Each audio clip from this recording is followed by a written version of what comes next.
digital nomade, c'est une personne qui peut travailler n'importe où dans le monde, quand il veut, comme je suis en ce moment, en plein mois de janvier, à Bali au soleil, uniquement pour une seule chose, parce qu'il peut gagner de l'argent sur Internet. Moi, si je te dis ça aujourd'hui, c'est parce que mon métier que je fais à 100% depuis Internet me permet de pouvoir voyager autant que je veux. Là, tu vois, par exemple, ça fait une semaine que je suis à Bali, je vais rester encore 2-3 semaines, je pense. Et l'énorme avantage que j'ai, c'est que du moment que j'ai une connexion Internet, donc dans n'importe quel hôtel du monde, et mon ordinateur portable qui prend pas de place dans mon sac à dos, je peux gagner de l'argent. Alors ça va peut-être te paraître bizarre, mais je t'assure, je te propose pas de devenir millionnaire en claquant des doigts en 3 mois. Je te parle vraiment de quelque chose de sérieux qui concerne déjà des centaines de milliers de personnes au travers le monde et qui chaque année concerne de plus en plus de monde. Alors ce principe, il est simple, il ne s'applique pas que à un seul métier particulier. Pas besoin d'avoir un site internet pour devoir travailler sur internet. Tu peux faire plein de métiers que tu fais peut-être toi aujourd'hui depuis un bureau normal, mais tu peux le faire depuis l'étranger. Dans cette vidéo, je vais un peu te lister tous les avantages que tu as à être digital nomade et je vais essayer de t'encourager à le devenir parce que selon moi, c'est vraiment une des meilleures manières de pouvoir travailler tout en profitant de la vie.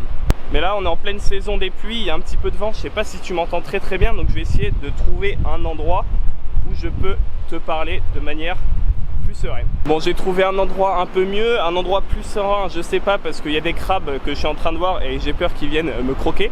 Mais à part ça, normalement, il devrait y avoir moins de vent. Alors pourquoi est-ce que je te fais cette vidéo? Je te fais cette vidéo parce que il y a encore aujourd'hui trop peu de gens qui savent que c'est possible de gagner sa vie sur internet, qui savent que tu n'es pas obligé d'aller au boulot tous les jours, de te rendre à ton bureau pour gagner de l'argent. Il y a des tonnes de métiers qui existent, qui vont te permettre de choisir un métier avec lequel tu as le plus d'affinité. Tu peux même déjà faire ton métier que tu fais déjà, mais changer et le faire à ce qu'on appelle en remote. Tu peux demander à ton patron, voilà, de faire une semaine d'essai où tu travailles depuis chez toi. Donc comme si tu n'étais pas au bureau, et pendant une semaine tu donnes tout, et s'il voit que ça ne le dérange pas que tu sois pas là, eh ben, tu pars au soleil ou où tu veux. Moi par exemple, si tu ne me connais pas encore, j'ai arrêté mes études justement parce que j'avais commencé à développer des business en ligne qui me rapportaient de l'argent et qui me plaisaient beaucoup plus que mes études. Et aujourd'hui j'en ai d'autres et c'est ce qui me permet de vivre à 100% de mes revenus en ligne. Et donc non pas d'être en vacances, parce qu'on me dit souvent que je suis en vacances, hein, je suis en voyage, mais je travaille bien. C'est pas parce que tu es à l'étranger que tu es en vacances.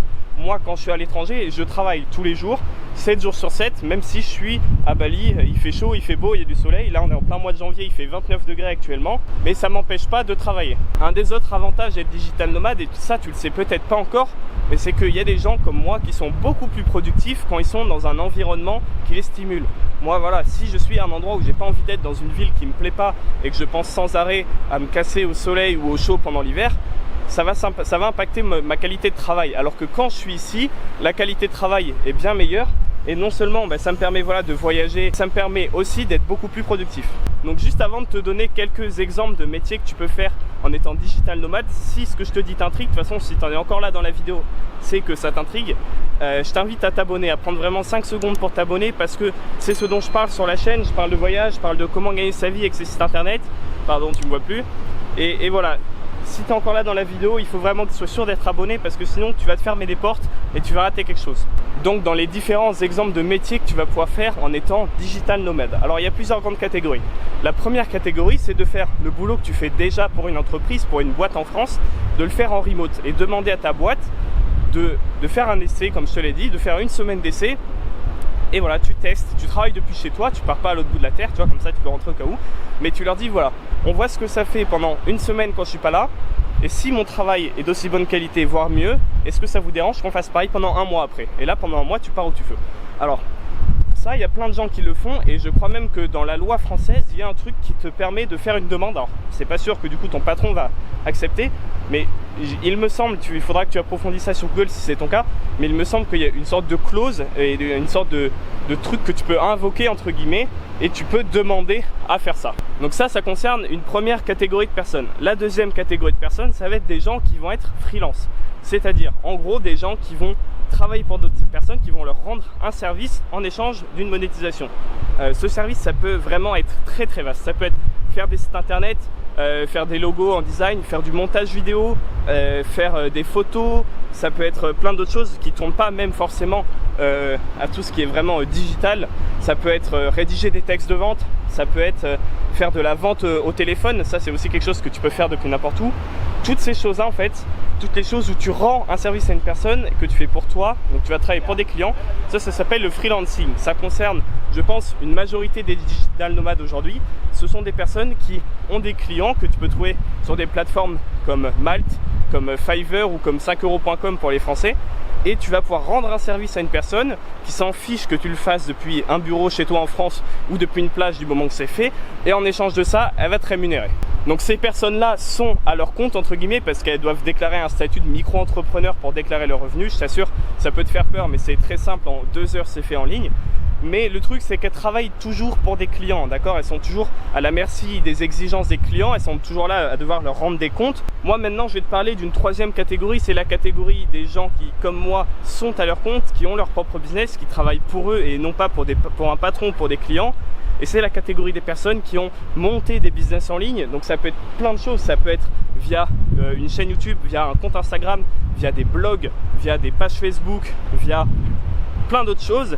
Et c'est des gens qui en fait sont à leur compte, qui n'ont pas de clients, de missions, de choses à rendre et qui ont un business qu'ils ont fait pour eux sur mesure pour que ça leur permette de vivre de leur passion, parce que tu vas te rendre compte que si tu me suis, je vais te parler de ça, tu vas te rendre compte qu'aujourd'hui tu peux vivre de n'importe quelle passion, je vais t'expliquer comment. Et ces gens-là qui sont dans ma catégorie de personnes sont vraiment libres parce qu'ils sont libres de travailler autant qu'ils veulent, ils sont libres de faire le choix de travailler moins quitte à gagner moins, ils sont libres de faire le choix de travailler 7 jours sur 7, 10 heures par jour, ils sont libres de monter des projets, ils sont libres d'habiter où ils veulent, et c'est cette catégorie-là qui est selon moi la plus avantageuse. Mais alors là, tu as peut-être l'impression que je te vends du rêve et que je vais faire une pub avec une Ferrari louée à côté de moi pour te dire comment faire pour devenir millionnaire en peu de temps. Je t'assure que non, je te parle vraiment d'un truc fiable, d'un truc sur le long terme, d'un truc qui va te demander du travail, qui va pas se faire tout seul du jour au lendemain, mais je te parle aussi de quelque chose qui est possible parce que moi je l'ai fait et plein d'autres personnes l'ont fait.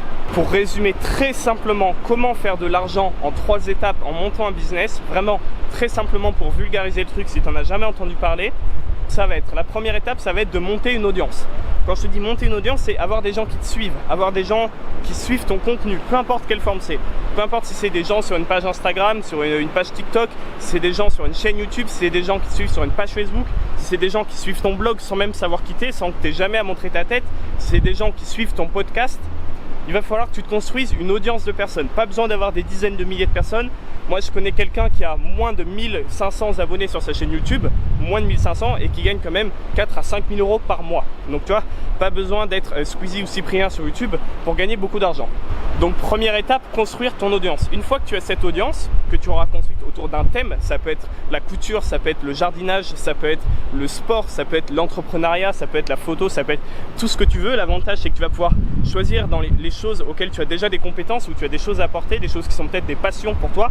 Et c'est là que tu vas pouvoir vivre de ta passion, parce que tu vas pouvoir gagner de l'argent en parlant de choses qui te passionnent, que tu aimes. Et une fois que tu auras monté cette audience, tu vas identifier les problèmes de ton audience. Identifier les problèmes de ton audience, c'est-à-dire que si tu as un blog sur le jardinage, eh bien il y a des gens qui ont des problèmes. C'est-à-dire qu'ils ne savent pas comment faire pour faire passer l'hiver à leurs plantes, qu'ils ne savent pas comment faire pour faire leur premier semis. Voilà, si tu as des gens qui veulent apprendre à jouer de la guitare, les gens, il y en a qui connaissent rien au solfège, il y en a qui n'ont jamais tenu une guitare entre leurs mains. Bref, ton audience, tu vas identifier leurs problèmes. Tu peux le faire très très simplement en postant un sondage. Tu postes un sondage, tu vas voir d'eux-mêmes, ils vont te donner tous les problèmes qu'ils rencontrent. Donc la première étape, ça va être de monter une audience. La deuxième, ça va être d'identifier les problèmes de cette audience. Et la troisième étape, la plus simple, tu vas apporter de la valeur pour aider ton audience à résoudre ces problèmes. Si aujourd'hui, tu as une chaîne YouTube pour apprendre à jouer de la guitare, ok, premièrement, tu montes ton audience autour de la guitare. Deuxièmement, tu identifies les problèmes qu'ont ces personnes. Par exemple, un des problèmes, ça va être « je n'arrive pas à apprendre le solfège ». Troisième étape, tu vas répondre à ces problèmes en leur offrant des solutions payantes. Donc là, par exemple, ça pourrait être un cours vidéo. Un cours vidéo, tu vas leur apprendre les bases du solfège d'une manière différente de ce qu'on peut apprendre avec les autres profs, d'une manière peut-être plus ludique, d'une manière plus simple, en t'adaptant à ton audience. Et donc voilà, tu as les 3 étapes. Tu as construit ton audience, tu as identifié un problème et tu as répondu avec une solution payante, qui peut être des cours en live sur Skype, qui peut être une formation en ligne, qui peut être un e-book, toutes ces choses-là. Et donc là déjà, tu vois, ça te montre comment tu peux gagner de l'argent sur Internet en construisant ton audience et en parlant de ce que t'aimes. Donc là, j'ai vraiment été très en surface pour les gens qui n'y connaissaient rien jusqu'à présent. J'ai pas du tout été dans le détail. Mais si tu es encore à ce niveau-là de la vidéo, c'est que c'est vraiment quelque chose qui t'a piqué au vif, qui t'intéresse. Et je t'assure que tu as de la chance que ça soit le cas parce que tu viens d'ouvrir la porte sur un nouveau monde, sur un monde de gens qui peuvent être leurs propres patrons, qui peuvent gagner leur vie en parlant de ce qu'ils aiment et en aidant les gens. Et si tu veux pas refermer cette porte, si tu veux pas gâcher l'opportunité qui vient de s'ouvrir à toi, je t'invite à t'abonner et activer les notifications. Vraiment, abonne-toi parce que ça serait con, je vais te le dire, d'arrêter la vidéo maintenant et de passer à autre chose sans retenir ce que je viens de te dire. Aussi, tu le sais peut-être pas encore, mais je réponds à absolument tous les commentaires sur ma chaîne. Donc tu peux poser tes questions, même si c'est des gros pavés, j'y répondrai. Et moi, je te dis à la prochaine.